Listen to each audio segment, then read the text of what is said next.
Hoy me encuentro enfrente del Monte de los Olivos, en un lugar muy especial porque me permite poner en contexto el Evangelio que hoy la Iglesia nos presenta. La semana pasada escuchamos del Evangelio de San Mateo, capítulo 20, la parábola de los jornaleros. Y ahí nos quedamos, pero esta parábola Jesús la contó realmente hacia el desierto de Judea, antes de llegar a Jericó. Después de eso pasa Jesús por Jericó, cura a unos ciegos y después viene hacia Jerusalén, va subiendo de ese lado, desde el este del río Jordán, desde allí va subiendo.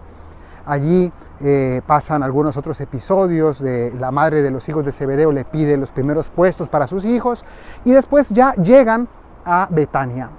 Y cuando llegan a Betania, entonces allí en Betfagé Jesús toma el burrito y viene el domingo, lo que nosotros llamamos el domingo de Ramos. Jesús entra a Jerusalén desde esta montaña, desde este cerro, el monte de los Olivos. Y entra desde el este a Jerusalén como estaba escrito en las profecías. Todo eso ocurre, pero nosotros no lo estamos leyendo en el Evangelio porque nosotros celebramos el Domingo de Ramos en Semana Santa, porque reservamos esos pasajes para otros momentos del año. Sin embargo, pasan unas cosas más. Jesús entra a Jerusalén por esta puerta que está aquí, cuando viene con el burrito, entra aquí directamente al templo de Jerusalén. Esta es la entrada directa al templo. Aquí atrás está la explanada del templo y estamos muy cerca de donde estaba el Santo de los Santos. Jesús entra por aquí, cumple todas las profecías, llegando en un burrito. Él es el Mesías prometido, se revela allí ante el pueblo, pero una vez que entra allí, expulsa a los vendedores del templo, y es ese momento donde él cumple su autoridad, expulsa a los vendedores del templo. Conocemos ese pasaje. Sale, dice el Evangelio, estamos ya en el capítulo 21, sale y se va de nuevo a Betania, pasa la noche en Betania y el día siguiente regresa Jesús, también de nuevo caminando, ya no solemnemente sobre un burrito con multitudes, sino él solo con sus discípulos. Y al bajar por aquí de nuevo, por el Monte de los Olivos, entonces se encuentra una higuera, un árbol de higos, y maldijo la higuera, porque fue a buscar frutos en la higuera y no era época de frutos. ¿Pero qué estaba haciendo Jesús? Pues un acto profético. Estaba él diciendo que, en el fondo simbolizando que Dios viene a buscar frutos en su pueblo y no los encuentra. Y entonces la frustración de Dios al ver que no encuentra frutos de amor en su pueblo. Bueno, pues eso es el contexto de lo que hoy va ahora a contar Jesús, porque ahora Jesús nos va a contar una parábola que es conocida como la parábola de los dos hijos.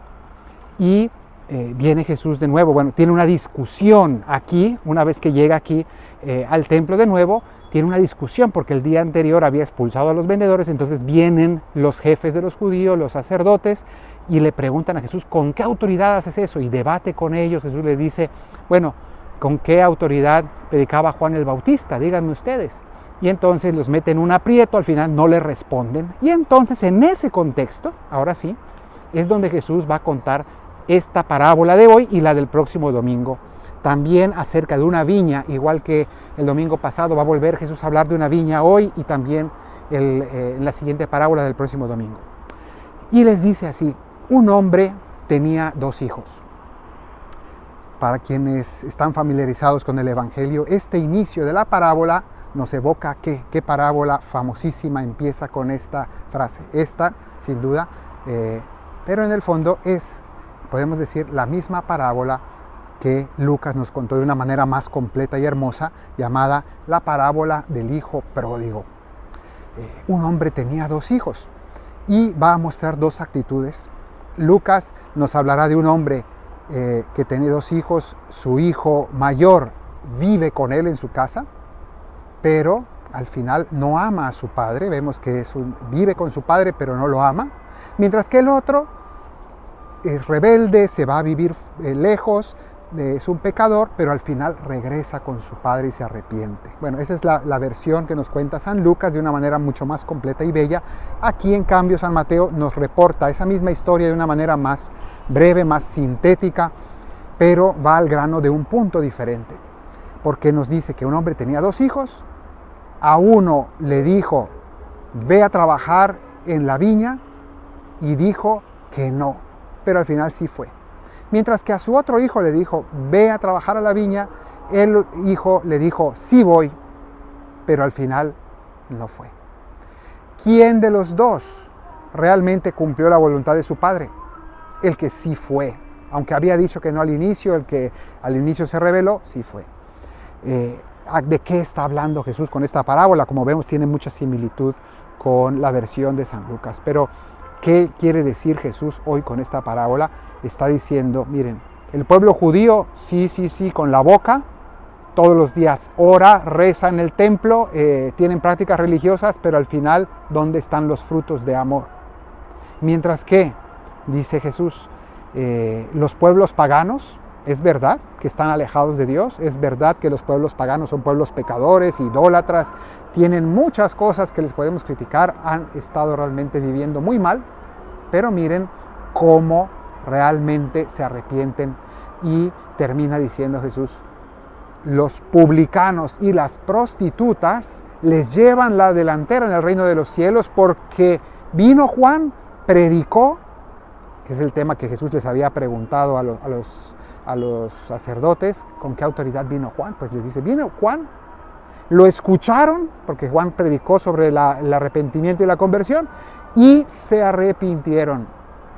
Vino Juan y realmente lo escucharon, hicieron caso. Mientras que ustedes, mucha oración, mucho rezo, mucha Biblia, pero al final nada de conversión. Vino Juan y no lo oyeron, no quisieron hacerle caso.